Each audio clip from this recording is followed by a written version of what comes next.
예수께서 12 제자를 불러 모으사 모든 귀신을 제어하며 병을 고치는 능력과 권위를 주시고 하나님의 나라를 전파하며 고치게 하시고 이르시되 여행을 위하여 아무것도 가지지 말라. 지팡이나 배낭이나 양식이나 돈이나 두벌옷을 가지지 말며 어느 집에 들어가든지 거기서 머물다가 거기서 떠나라. 누구든지 너희를 영접하지 아니하거든 그 성에서 떠날 때에 너희 발에서 먼지를 떨어버려 그들에게 증거를 삼으라 하시니 제자들이 나가 각 마을에 두루 다니며 곳곳에 복음을 전하며 병을 고치더라. 분봉왕 헤롯이 이 모든 일을 듣고 심히 당황하니 이는 어떤 사람은 요한이 죽은 자 가운데서 살아났다고도 하며 어떤 사람은 엘리야가 나타났다고도 하며 어떤 사람은 옛 선지자 한 사람이 다시 살아났다고도 함이라. 헤롯이 이르되 요한은 내가 목을 베었거늘 이제 이런 일이 들리니 이 사람이 누군가 하며 그를 보고자 하더라. 사도들이 돌아와 자기들이 행한 모든 것을 예수께 여쭈니 데리시고 따로 벳세다라는 고을로 떠나가셨으나 무리가 알고 따라왔거늘 예수께서 그들을 영접하사 하나님 나라의 일을 이야기하시며 병 고칠 자들은 고치시더라. 날이 저물어가매 12 사도가 나와 여짜오되 우리를 보내어 두루 마을과 촌으로 가서 유하며 먹을 것을 얻게 하소서. 우리가 있는 여기는 빈들이니이다. 예수께서 이르시되 너희가 먹을 것을 주라 하시니 여짜오되 우리에게 떡 5개와 물고기 2마리밖에 없으니 이 모든 사람을 위하여 먹을 것을 사지 아니하고서는 할 수 없사옵나이다 하니 이는 남자가 조명되미러라.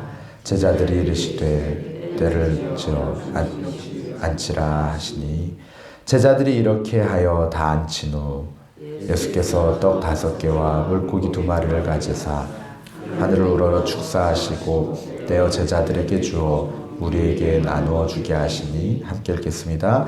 먹고 다 배불렀더라. 그 남은 조각을 12 바구니에 거두니라. 아멘.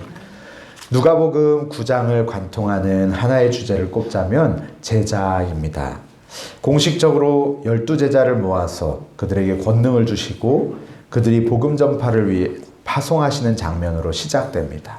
그리고 오병이의 기적을 통해서 제자들에게 너희가 먹을 것을 주어라 라고 명하시고 또 메시아 사역의 절정인 예수님의 죽으심과 부활에 대해서 제자들에게 예고하십니다.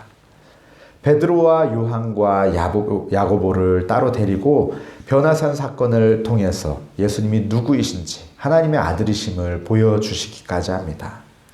하지만 또 9장 안에서 제자들은 여전히 연약하고 또 부족합니다. 귀신을 내쫓지 못해서 예수님께 꾸지람을 듣고 또 오히려 제자들 중에 누가 큰지를 서로 다투고 있습니다.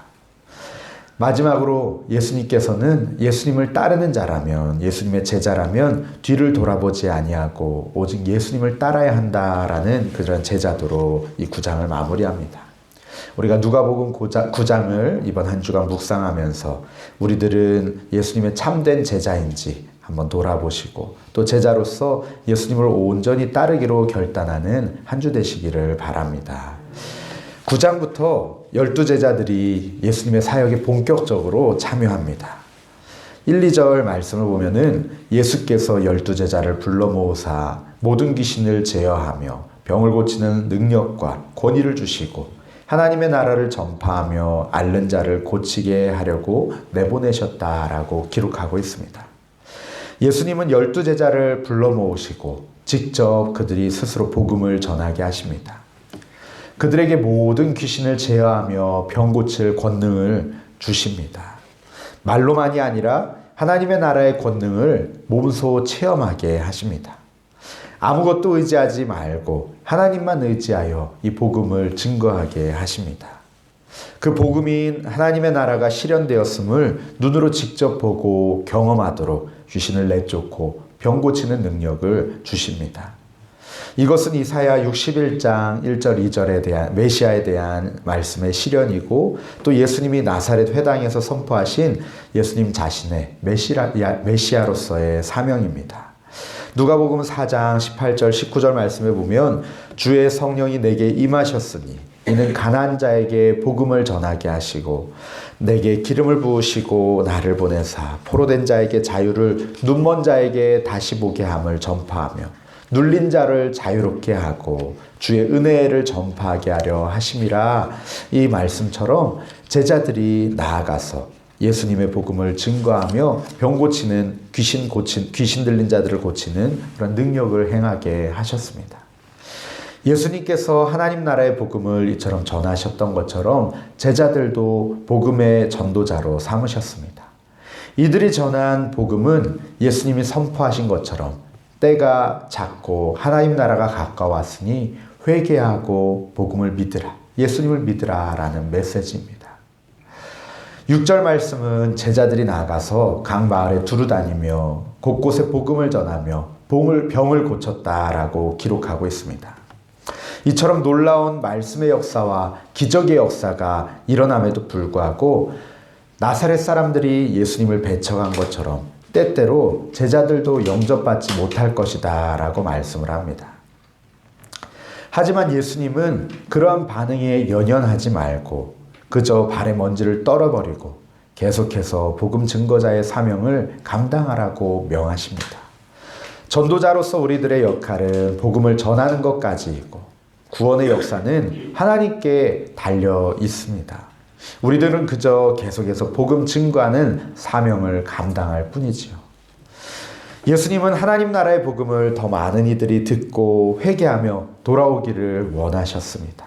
그래서 제자들을 부르시고 그 제자들에게 권능을 주시고 그들을 통해서 복음이 증거되게 하셨습니다. 복음서의 마지막 부분에 예수님께서 명령하시는 것처럼 복음을 듣는 자들이 복음 앞에 반응하며 복음의 증인이 되기를 원하셨지만 복음에 반응하는 사람들의 태도는 예수님이나 제자들의 기대와는 사뭇 달랐습니다. 헤롯에게는 이 복음이 아주 당황스러운 것이었고 또 오병이어를 체험한 무리들은 복음 그 자체보다도 예수님 그 자체보다도 예수님이 행하신 이적 그리고 광주에 남은 빵과 물고기에 더 관심이 많았습니다. 제자들을 통해서 실현되는 하나님 나라의 복음이 모두에게 기쁜 소식일 수는 없었습니다.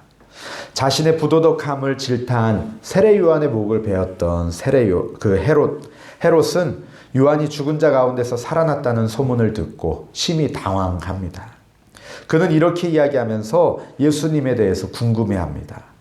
요한은 내가 목을 베어서 죽였는데 어떤 이는 요한이 다시 살아났다고 하고 어떤 이는 죽은 선지자 가운데 한 사람이 살아났다고 하는데 이게 도대체 무슨 일이냐? 내가 그 사람을 보아야겠다라고 합니다. 이 9절에 그를 보고자 한다라는 말은 누가복음 23장 8절에 똑같이 헤롯에게 다시 한번 사용이 됩니다. 누가복음 23장 8절 말씀에 헤롯이 예수를 보고 매우 기뻐하니 이는 그의 소문을 들었으므로 보고자 한 지 오래였고 또한 무엇이나 이적 행하심을 볼까 바랐던 연고더라 라고 기록하고 있습니다. 이처럼 헤롯의 관심은 예수님과 제자들이 전했던 복음에 있지 않았습니다. 자기 백성을 저들의 죄에서 구원할 자로 오신 메시아 예수 그리스도께 있지 않았습니다. 복음을 듣고 요한이 꾸짖었던 죄를 회개하며 하나님께로 돌이키는데 그의 관심이 있지 않았습니다. 그는 그저 예수님을 통해서 자신이 원하는 욕망과 자신의 호기심을 채우기를 원했습니다. 그는 그저 사람들의 입으로 전해지는 그 놀라운 기적을 행하는 예수라는 일을 보고 그가 행하는 이적을 보면서 즐거워하기를 원했습니다. 예수님의 제자 되어서 자기 십자가를 지고 예수님을 따를 생각은 전혀 없었고 그저 연예인을 보는 팬의 마음과 같이 그런 궁금한 마음으로 예수님을 찾고자 했습니다. 이것은 비단 헤롯만의 마음이 아니었습니다. 이어지는 오병이어 사건에 나오는 수많은 무리들이 예수님을 따랐지만 그들 마음 가운데에도 이러한 마음으로 채워져 있었습니다. 예수님은 전도 여행을 다니며 수고한 제자들을 데리시고 벳세다로 조용히 쉬러 가십니다. 그들과 함께 수련회를 하시는 것처럼 이렇게 그 복음 전파한 사역을 나누고 그들에게 쉼을 주시려고 벳세다로 가셨습니다. 이 벳세다는 베드로와 안드레와 빌립 등의 집이 있는 동네이기에 쉬기에 또한 적합한 곳이었을 것입니다. 그런데 무리가 이것을 알고 예수님과 제자들을 따라갑니다. 오늘날 연예인이 공항에 나타나면 팬들이 몰려들어서 소리 지르고 따르는 것처럼 예수님과 제자들의 쉼을 그 무리들이 방해하고 있습니다. 하지만 예수님은 그들을 꾸짖지 않으시고 영접하셔서 하나님 나라의 일을 이야기하시고 병을 고치셨습니다. 그 무리들 가운데 들을 귀 있는 영혼들을 위해서 기꺼이 희생하시고 천국의 복음을 전하셨습니다. 날이 저물어 가자 제자들은 염려하면서 무리를 마을로 보내서 먹을 것을 해결하도록 하십시오 라고 예수님께 권합니다. 그러나 예수님은 그런 제자들을 향해서 너희가 먹을 것을 주어라 라고 말씀을 하십니다. 제자들이 가지고 있는 것은 떡 5개와 물고기 2마리 뿐이었지만 예수님께서는 성인 남자만 5,000명이 되는 그 무리를 먹이십니다. 오히려 그들이 먹고 남은 조각을 12바구니에 거두었습니다. 하나님께서 놀라운 기적으로 무리를 먹이신 그 대표적인 예 찾아보자면 출애굽 당시에 만나로 사람들을 먹이셨던 그 사건이 있습니다. 이스라엘 백성은 40년 동안 하나님께서 직접 공급하신 만나를 먹고 메추라기를 먹고 그렇게 살았습니다. 예수님은 오병이어 사건을 통해서 광야에서 40년 동안 자기 백성을 먹이셨던 그 하나님의 기적을 재현하셨습니다. 예수님께서 바로 성육신하신 기적의 하나님이시며 하나님의 나라가 예수님을 통해서 이 땅 가운데 실현되고 있음을 우리에게 보여주신 것입니다. 하지만 예수님을 따르던 무리들은 그 복음을 온전히 이해하지 못하고 있습니다. 참 하나님이신 예수님을 제대로 보지 못하였습니다. 그들의 관심은 복음이 아닌 복음의 부스러기에만 있었습니다. 요한복음에서 예수님은 이 사실을 콕 집어서 말씀하시죠. 요한복음 6장 26절 27절 말씀에 보면은 예수께서 대답하여 이르시되 내가 진실로 진실로 너희에게 이르노니 너희가 나를 찾는 것은 표적을 본 까닭이 아니요 떡을 먹고 배부른 까닭이로다. 썩을 양식을 위하여 일하지 말고 영생하도록 있는 양식을 위하여 하라. 이 양식은 인자가 너희에게 주리니 인자는 아버지 하나님께서 인치신 자니라 라고 말씀하십니다. 그리고 영원한 양식, 영생토록 있는 양식을 위하여 일하는 것이 무엇이냐면 바로 보내신 예수 그리스도를 믿는 것이라 말씀하고 계십니다. 그리고 또 이어지는 말씀에 예수님께서는 내가 바로 생명의 떡이다. 이 내가 주었던 그 오병이어 그것이 생명의 떡이 아니라 너희에게 나타난 나, 하나님께 보내심을 받은 내가 바로 생명의 떡이다 라고 말씀하십니다. 그러면서 내게 오는 자는 결코 줄이지 아니할 터이고 나를 믿는 자는 영원히 목마르지 아니할 것이다 라고 말씀을 하십니다. 이 말씀에 비추어 보기 원합니다. 우리들은 복음 자체보다 복음의 부스러기에 관심을 갖고 있는 어리석은 무리는 아닌지, 또 생명의 떡 대신 예수님보다 육신을 배불리는 떡과 이적에 관심이 있는 무리는 아닌지, 또 복음 앞에서 주님 앞에 감사하며 회개하며 주님께로 돌이키기보다 오히려 당황하고 그 두려워하며 떨고 있는 헤롯과 같은 자는 아닌지 우리 자신을 돌아보기 원합니다. 또한 생명의 떡이신 예수님을 맛보고 복음의 증인으로서 예수님의 제자로서 살아가기로 결단하는 우리 저와 성도님들 되시기를 간절히 바랍니다.